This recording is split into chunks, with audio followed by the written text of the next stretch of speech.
Hey everybody, Michael J here from Lockdown. I wanted to take just a minute or two to do a quick video tutorial on the Freddy Jones Band song In A Daydream for a couple of the Freddy Jones Band fans that reached out to me about like what's happening guitar-wise in that song, and it's there's a lot going on, so I'm gonna see if I can break it down here quickly. It's based on a dotted eighth note delay, and in my case I'm using the TC Electronic flashback delay for that, and for every note that I hit I get this. It's a sound that you might be familiar with because of guitar players like The Edge. For you U2 fans out there, The Edge is one of the pioneers of using dotted eighth delays or rhythmic delays to kind of create the foundation of a song, and I've always loved that kind of thing. And David Gilmour is really the guy that I kind of defer to above and beyond The Edge, because I think he was really the first guy to kind of do that. I could be wrong, correct me. I think the guitar player for A Flock of Seagulls was doing some rhythmic delay things back in the day too, but those are the guys really that to me sort of pioneered this kind of sound, and you can hear it. You hear it all over the place. You hear it on all sorts of, even new bands are doing it. So basically the most important thing in this is the timing of your right hand, actually.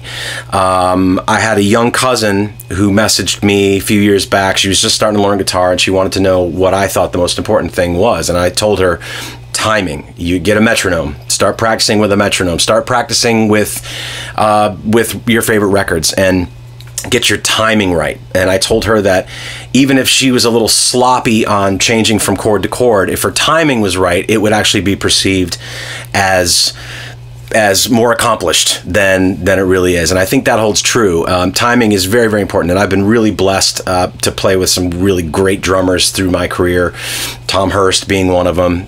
Goose from Freddy Jones is amazing, and he makes my job really easy with this particular song and any song that has the rhythmic delays, because if he wasn't on it, the whole thing would fall apart. So it's pretty much it's a rhythmic thing. So my most important thing with this song is making sure that my right hand is not only in time, but is also kind of maintaining a very small workspace here on the guitar.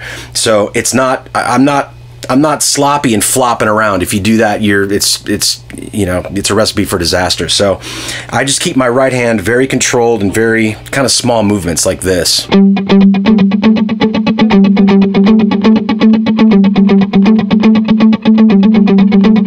And I mute with the palm there, the string, so that it kind of creates that sort of, that muted sound. And another technique that I employ when I go to the solo of this tune is what Eric Johnson calls the bounce technique, and it's a bounce basically. So it's a very controlled kind of motion. The solo for this song requires a lot of precision, so it's small movements. I'm almost pulling the string when I do the solo in this song, so it's kind of like this.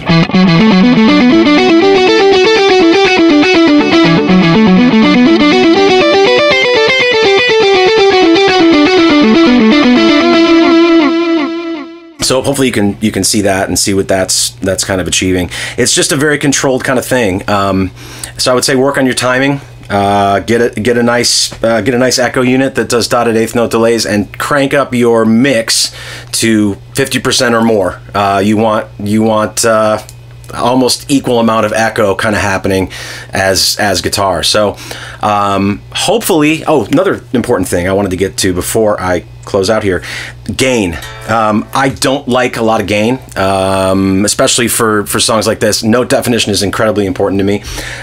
My overdrive unit is something called an Abunai 2 by this great guy, Derek at Tone Freak Effects, and it just maintains the note definition. So some guitar players, when they're beginning, when they're starting out, tend to kind of crank the gain up to sort of mask their inability, or to just get more sustain out of it. And I like gainy sounds. It's kind of cool, but for me, I always err on the side of putting less dirt on my sound, because I want people to hear the notes. I'm playing some interesting kind of cool chords in the Freddy Jones stuff, and I want those to be heard. So that's really it. That's the recipe. So hopefully that helps you guys, and I'm just going to play that little riff out here, and thanks for watching. And if you guys have any other videos that you want me to make, any other songs you want me to do tutorials for, I'd be happy to give it a shot. I'm not really the world's greatest teacher, and I hate being on camera. This is very difficult.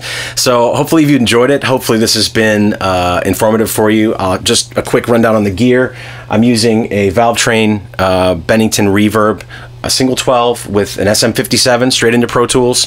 I gave you a shot of the pedal board. That's all that there is, and that's it. So good luck.